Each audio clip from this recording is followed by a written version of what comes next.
Kali ini saya akan menceritakan alur cerita film terbaru bertemakan aksi balas dendam berjudul The Butcher Blade yang rilis pada tahun 2026.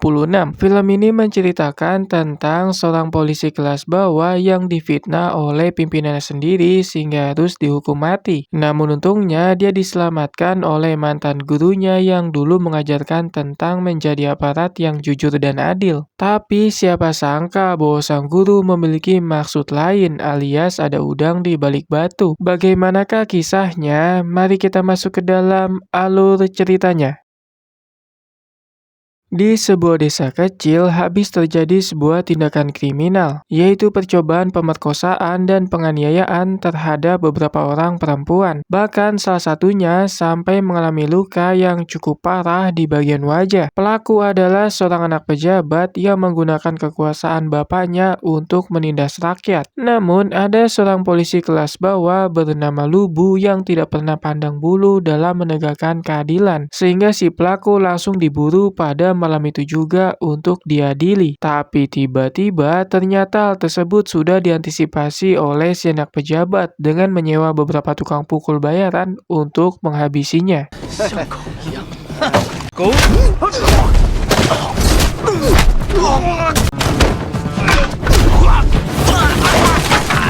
Meski hanya seorang polisi berpangkat rendah, Lubu mampu menumbangkan mereka dengan sangat mudah. Namun tiba-tiba si pelaku pemerkosaan menyerangnya dengan sangat brutal menggunakan sebuah pedang.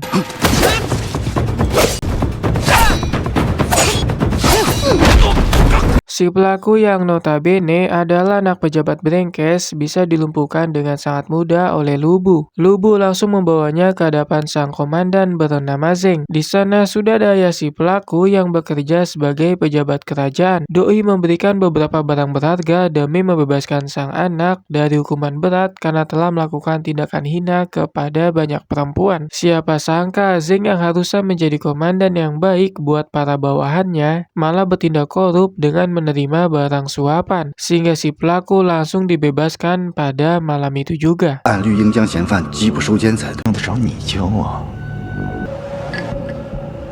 Lubu yang notabene adalah polisi berpangkat rendah hanya bisa terdiam ketika para pejabat menggunakan kekuasaan untuk menindas keadilan. Ketika bertemu dengan si korban, dia hanya bisa merasa bersalah karena tidak bisa bertindak sebagai polisi yang baik.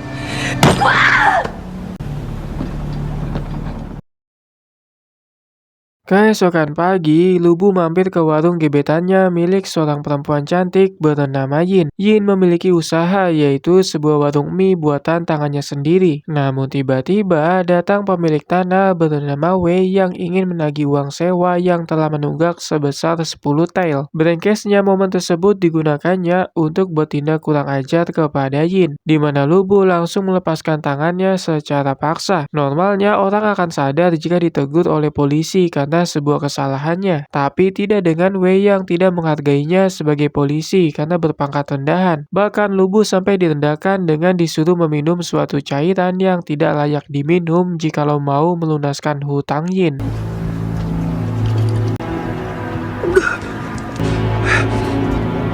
Yin yang melihat hal tersebut merasa tidak tega dan langsung menghentikannya meminum cairan itu. Namun apakah Lubu akan diam begitu saja? Tentu tidak, karena dia langsung mencari perhatian komandan korup yaitu Zeng demi mendapatkan pekerjaan tambahan untuk membantu Yin dalam melunasi hutang-hutangnya. Bahkan Lubu sampai menurunkan harga dirinya dengan menopang gawang yang patah ketika komandannya sedang bermain bola. Semua pemain dengan sengaja menendang bola ke arahnya beberapa kali. Namun setelah permainan selesai, usaha yang dilakukan Lubu tidak sia-sia karena Zeng memberikan pekerjaan baru, yaitu menjaga gudang yang berisi donasi kerajaan untuk warga-warga yang ada di sana, tanpa dia sadari bahwa ini akan menjadi malapetaka yang akan mengubah hidupnya.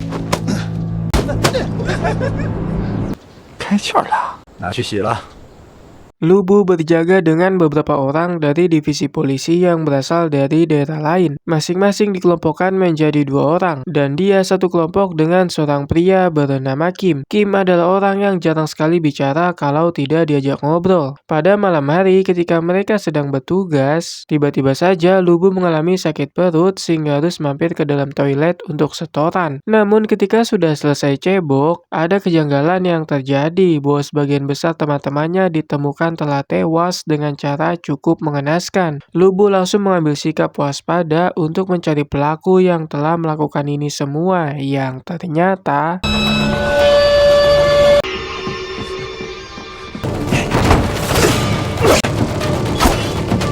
pelaku pembunuhan ternyata adalah Kim bersama satu orang pendekar hebat yang dijuluki sebagai tinju besi. Mereka berniat mencuri semua harta milik kerajaan yang akan disumbangkan kepada rakyat. Namun niat brengsek itu diketahui oleh Lubu yang langsung melakukan pengejaran terhadap si pendekar. Sedangkan Kim berhasil meloloskan diri dengan mudahnya. Si tinju besi memiliki kelicahan di atas rata-rata dengan berlari di atas atap rumah-rumah warga. Satu persatu doi lompati dengan sangat akrobatik. Sedangkan Lubu memang tidak selincah itu, namun memiliki akal yang cerdas dengan memotong jalur dan bersiap-siap di balik atap yang akan dilewati oleh si tinju besi. Ketika waktunya sudah pas, dia langsung melumpuhkan si pelaku dengan melakukan bantingan. Di saat yang sama, Zeng dan beberapa petugas datang untuk melakukan penangkapan, tapi brengkesnya yang ditangkap adalah Lubu, bukan si tinju besi. Jelas ini adalah jebakan yang dilakukan oleh komandannya sedari awal. Dia memang akan dijadikan kambing hitam atas masalah ini yang memang sudah direncanakan. Zeng telah mengatur semuanya agar bisa mendapatkan harta dan apresiasi dari kerajaan setelah menangkapnya. Lubu juga dipaksa mengakui di atas kertas bahwa dirinya mengakui kesalahannya sebagai pencuri. Pada saat akan dieksekusi dengan dipenggal di bagian endas, tiba-tiba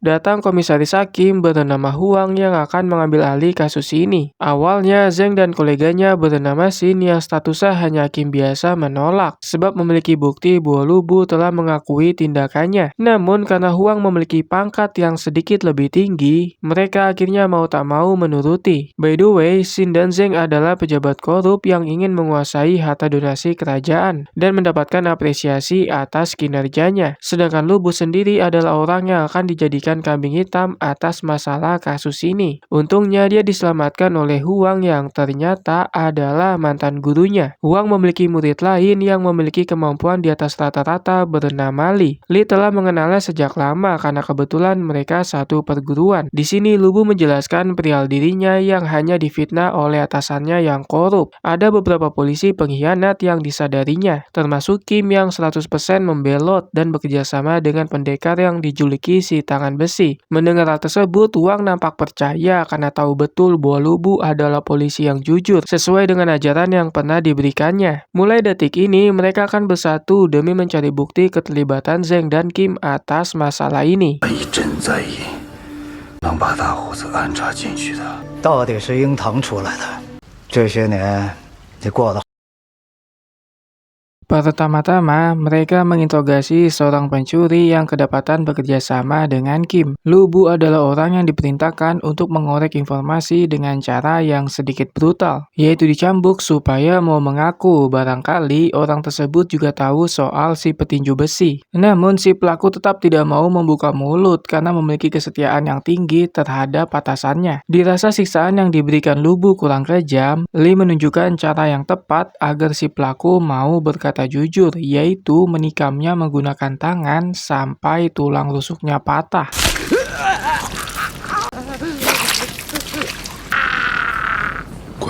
Melihat Lubu yang masih memiliki keraguan dalam menyiksa lawannya, Huang memberikan suatu wejangan bahwa sebagai penegak keadilan, tindak tegas adalah hal yang wajib dilakukan kepada orang-orang yang memang terbukti bersalah. Jadi jangan setengah-setengah kalau mau menegakkan keadilan. Mendengar hal tersebut, Lubu mulai mematapkan hatinya untuk bertindak lebih kejam kepada si pelaku. Dia langsung menikamnya sama seperti yang dilakukan oleh Li.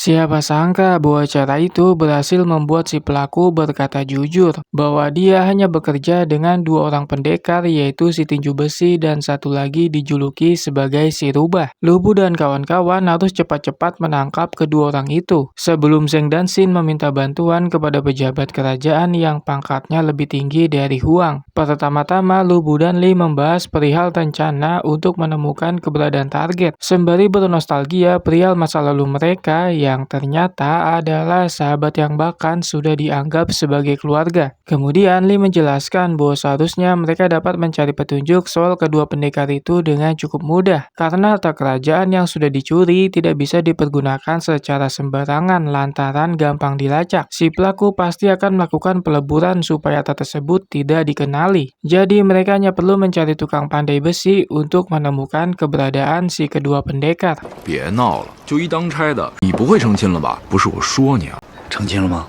Di salah satu pandai besi di dekat sana, si pemilik langsung terlihat sangat marah ketika Lubu dan Li datang. Jelas hal ini menimbulkan kecurigaan yang sangat besar. Dan ternyata itu benar karena Li menemukan sebuah dokumen penting. Sedangkan Lubu menemukan seorang budak yang digantung dalam keadaan babak belur. Sebagai polisi yang geram melihat orang bawah selalu ditindas, Lubu langsung mengamuk dengan menghajar si pemilik tempat sampai pingsan.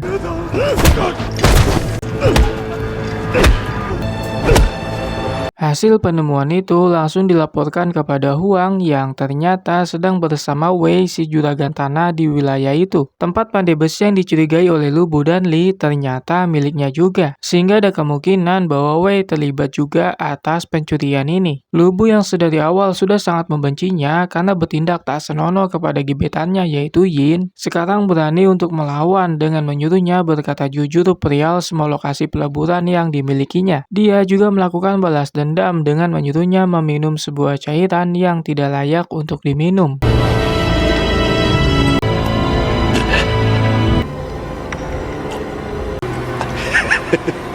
Pada akhirnya, Wei mau memberitahu lokasi gudang peleburan melalui alamat yang ditulisnya. Detik itu juga, Lubu, Li bersama tim investigasi langsung OTW ke sana untuk melakukan penyidikan. Ditemukan beberapa harta milik kerajaan yang menandakan bahwa gudang milik Wei dijadikan sebagai tempat persembunyian. Bahkan di gudang milik pejabat di awal film juga ditemukan harta yang sama, sehingga informasi penting bisa didapatkan dari mereka.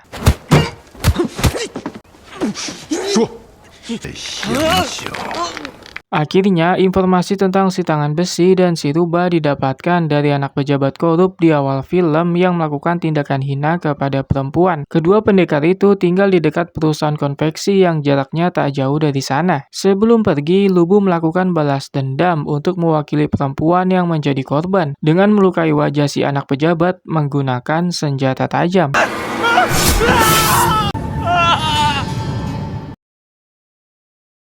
Setibanya di lokasi yang diberitahu, Lubu menyadari bahwa ada satu pekerja konveksi yang memiliki tangan yang ukurannya dan kekuatannya sangat tidak wajar. Siapa sangka bahwa itu ternyata adalah si tangan besi yang langsung melakukan perlawanan, lantaran sudah sadar akan ditangkap. Julukannya bukan hanya sekedar isapan jempol belaka, karena dia mampu melumpuhkan beberapa petugas hanya dengan satu pukulan saja.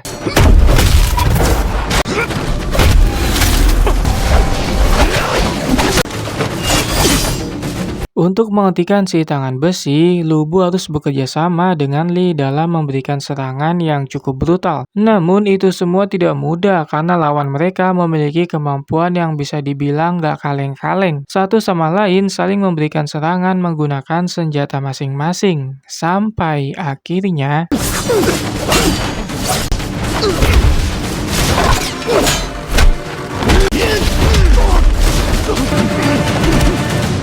Mereka berhasil menangkap si tangan besi dengan kerjasama yang cukup baik meski sangat kesulitan. Ketika akan dibawa untuk diintegrasi, tiba-tiba saja ada anak panah melesat yang membunuh si tangan besi. Ternyata itu adalah ulah si rubah yang tidak ingin rahasianya terbongkar. Mereka langsung melakukan pengejaran dengan berpencar supaya lebih cepat ketemu, di mana Lubu berhasil menemukan pakaian yang digunakan oleh si rubah. Dia menyadari bahwa targetnya melakukan kamuflase di tengah keramaian. Ada seseorang berpakaian seperti wanita yang langsung diikuti sampai masuk ke dalam rumah karena mencurigakan, yang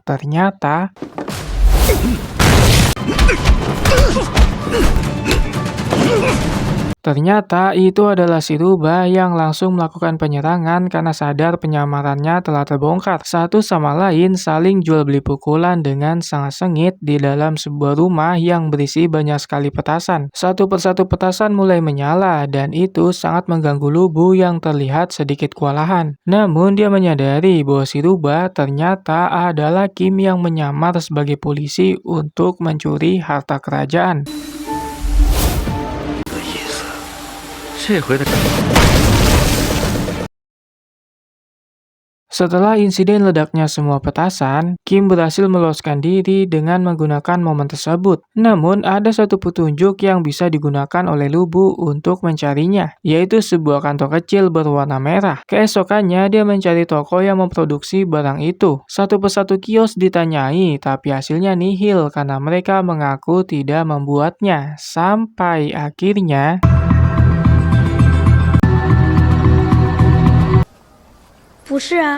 Ada seorang anak kecil yang memiliki kantong yang sama dengan barang yang ditinggalkan oleh targetnya. Jelas ini adalah petunjuk kuat bahwa kios itu pasti milik Kim. Setelah 30 menit menunggu, akhirnya datang juga orang yang dicari, yaitu Kim. Kim langsung menanyakan perihal keberadaan anaknya. Lubu menjawab bahwa anaknya baik-baik saja asalkan mau menuruti perintahnya. Dia langsung membawanya ke hadapan Huang dan Lee untuk mengambil langkah selanjutnya, yaitu penangkapan terhadap Shin. Karena Kim telah mengaku bahwa Shin adalah otak dari pencurian ini. Masalahnya ada informasi yang mereka dapatkan dari intel bahwa di rumah pelaku sudah dijaga ketat oleh banyak polisi, sehingga satu-satunya cara untuk menangkapnya adalah dengan peperangan.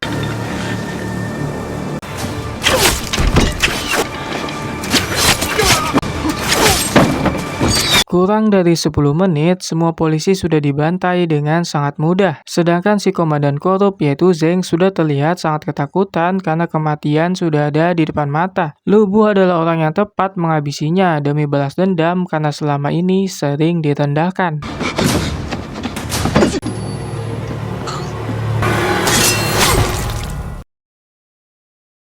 Kini hanya tersisa Shin seorang yang sudah tidak bisa memberikan perlawanan fisik. Namun terlihat sangat tenang padahal posisinya berada di ujung tanduk. Usut punya usut, dia sudah meminta bantuan kepada Hakim Agung kerajaan yang sudah hadir di sana. Lubu langsung menyuruh Kim mengaku di depan mereka terkait dalang dari pencurian ini. Demi sang anak yang sedang disekap, Kim akhirnya jujur bahwa dirinya disuruh oleh Shin untuk mencuri harta milik kerajaan yang harusnya disumbangkan kepada rakyat yang menjadi korban banjir. Berdasarkan penggeledahan yang dilakukan oleh tim investigasi, ditemukan banyak harta di rumah itu, sehingga Shin sudah tidak bisa lagi mengelak lantaran semua bukti sudah ada. Begitupun juga dengan Hakim Agung yang tidak bisa memberikan pembelaan dan hanya bisa menyuruh Huang membawa pelaku ke sidang istana. Tapi apakah hal tersebut akan dilakukan? Tentu tidak, karena Huang memutuskan untuk membunuh Shin pada saat itu juga.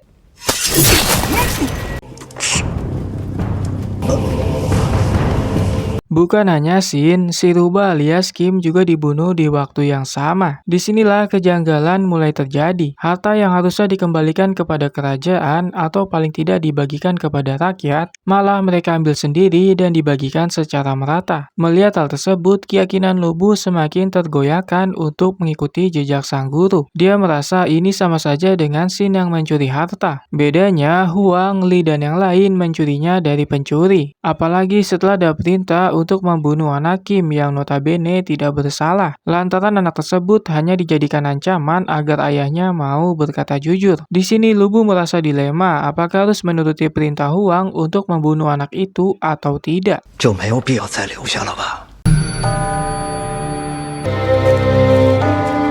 Di hadapan anak itu, Lubu masih bingung apakah harus membunuh seorang bocah yang tidak bersalah atau tidak. Namun tiba-tiba datang Li yang ingin membantunya karena tahu bahwa kerjaan ini sangat sulit baginya. Ketika pedang sudah dikeluarkan dari sangkur, Lubu langsung mencegahnya karena telah sadar bahwa ini adalah tindakan yang salah. Bukannya ikut sadar, Li malah semakin menjadi-jadi sehingga pertarungan tidak bisa dihindarkan. 帮你。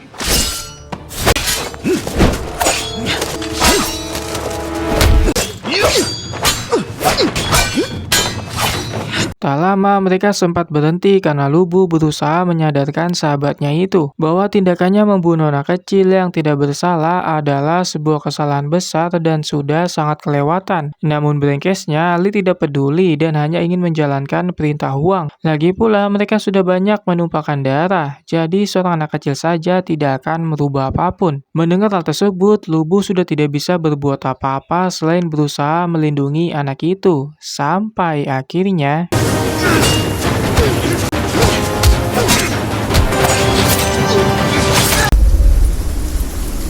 keduanya sama-sama jago dalam bertarung, baik itu menggunakan tangan kosong maupun senjata. Ketika Lubu sedang berusaha menahannya, tiba-tiba saja Li mengeluarkan samurai kecil yang tersembunyi untuk membunuh anak itu.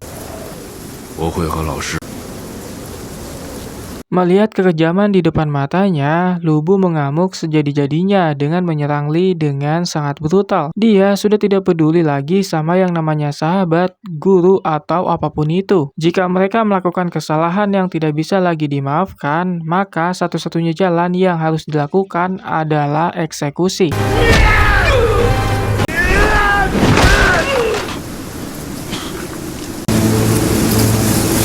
Pada akhirnya, Lubu harus membunuh Li meski mereka adalah sahabat yang sudah sangat dekat. Penyesalan tentu ada, namun karena tindakan Li sudah melewati batas dan tidak bisa disadarkan, mau gak mau dia harus menikamnya menggunakan senjata tajam sampai tewas. Ketika akan pergi dari sana dalam keadaan yang sudah sangat hancur, tiba-tiba saja Lubu tidak sadarkan diri karena mengalami banyak luka di tubuhnya.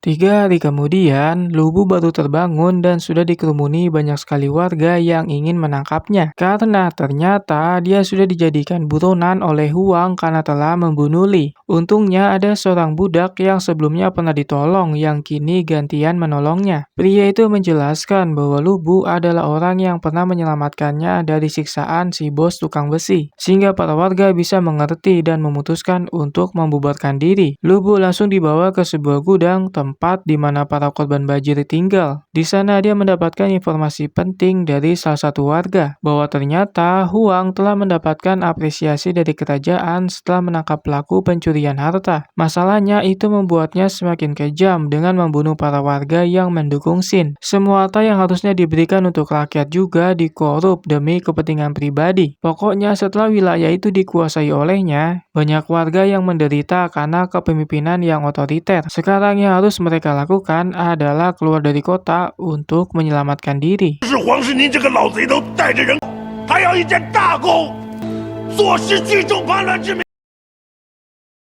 Beberapa hari setelahnya, Huang telah mengumpulkan semua warga yang menjadi pengikut Xin untuk dieksekusi. Lalu inilah yang terjadi.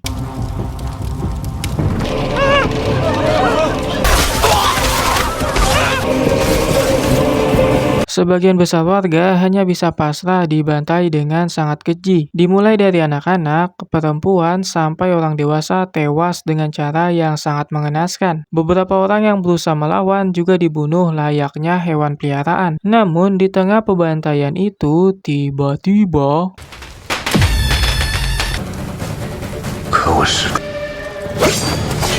datang Lubu bukan sebagai orang yang akan patuh dengan Huang sebagai gurunya, melainkan sebagai malapetaka yang akan membalaskan dendam para warga yang tidak bersalah. Dia memikul beban yang sangat berat demi rasa bersalahnya karena sebelumnya sempat membantu Huang dan sekarang harus memikul beban warga untuk membela keadilan.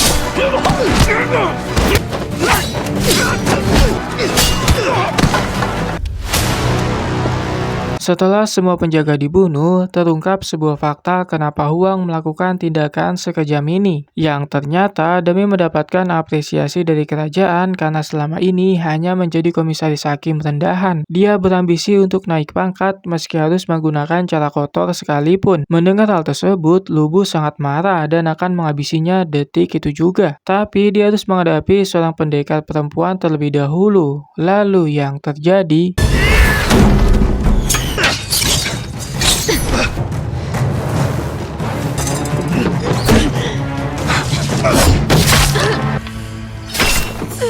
Pendekar perempuan itu dibunuh oleh bosnya sendiri yaitu Huang karena berniat menikam Lu Bu secara diam-diam namun gagal. Sekarang mereka akan berhadapan 1 lawan 1 demi membuktikan siapa yang terkuat. Apakah Huang yang memiliki ambisi untuk naik jabatan ataukah Lu Bu yang berjuang demi balas dendam atas keadilan yang telah pupus?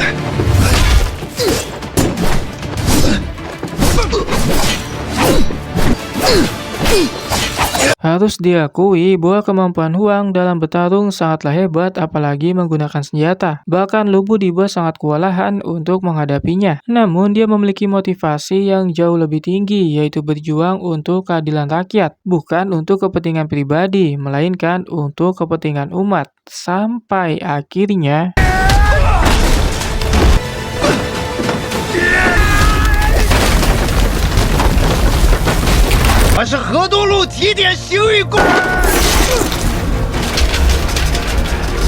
Ya, Lu Bu berhasil membunuh Huang dengan cara yang sangat mengenaskan, yaitu tertusuk sebuah bambu sampai menembus dadanya. Dan film pun selesai.